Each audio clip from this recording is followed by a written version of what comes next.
Hi! Welcome to my YouTube channel. Ang salumisalbi nga ng Sweden ay pupunta ng Copenhagen, Denmark. At of course, isa ito sa mga famous, okay? Famous tourist spot ng Copenhagen. Yes, this is very beautiful. A lot of tourists also like guys come here to visit and to take pictures. And ito nga guys, ang metro ng Denmark is so beautiful also. Like, oh my God, guys. Super clean and very organized. At since it's not like Moscow, Russia, pero sobrang ganda rin ng Denmark talaga. As in, yung kanilang architecture and mga buildings is very modern and nakakamangha. It looks like so fancy. Like, I think I deserve to live here. Okay, yes, because they are really nice. Like, they are amazing. Like, I love it. I feel the vibes of the city na sobrang ganda and sobrang expensive and sobrang fancy. Super clean, like that. And people also are very welcoming and very happy. And they talk inside the metro, which is hindi nangyayari talaga sa Sweden. Okay? So, yeah, their architecture is really nice. Very, mindful, laging maa-amaze ka sa mga building, which is what I like about one country. Meron silang mga amazing architecture. Yes, look at that, guys. Look at that view. Super clean. Yes, ako ay nasa loob ng metro niya. So, no, napakalinis and no traffics.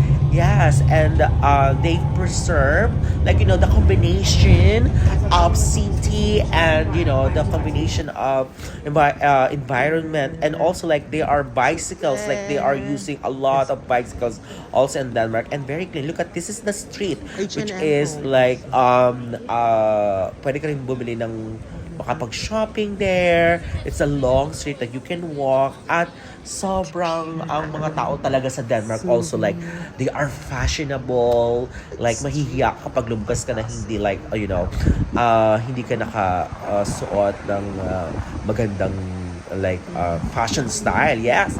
At marami ring mga souvenir shop there kasi nga maraming tourists sa Copenhagen, Denmark. So, yes, and I think that's gonna be like 60 DKK for 3. Yes, and this is the Copenhagen University, which is like meron silang sa 15th floor, makikita mong the whole view ng the whole city, lahat. At makikita nyo doon na, oh my God, this is a very nice, look at this view, guys. Look, yes, that is the view of the whole city. You can see the whole city. Napakaganda, very organized. I love it. It's not like yung mas lalang umusbong. It's the plan of the city is really good, really amazing, very mindful. And I think they consider a lot of things to do that. So yes, sila ay napaka, matalino sa mga bagay na ganyan. Wow. That is malalim na Tagalog. Okay, yes. Then, of course, this is the street. Like, yes, there are a lot of, you can meet a lot of beautiful people on the street also. And of course, merong Ning Junjun, guys. Oh my God, there are very nice people there. They all look amazing and handsome, beautiful. I love it. They are good looking. And like you can see, dun sa street na pinakita ko na sa aking opening, yan, meron mga restaurant dyan and a lot of people are walking and to see the vibes of the city. And of course, they are like taking a lot of pictures also.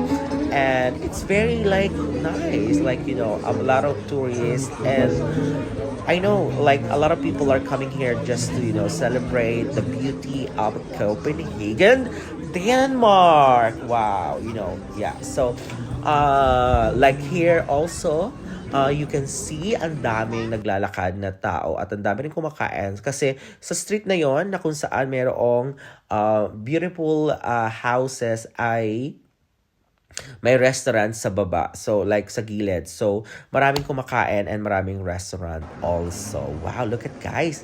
Look at that. Look at that. So, medyo malamig ang weather and the view also, guys. I cannot forget my visit to Copenhagen, Denmark.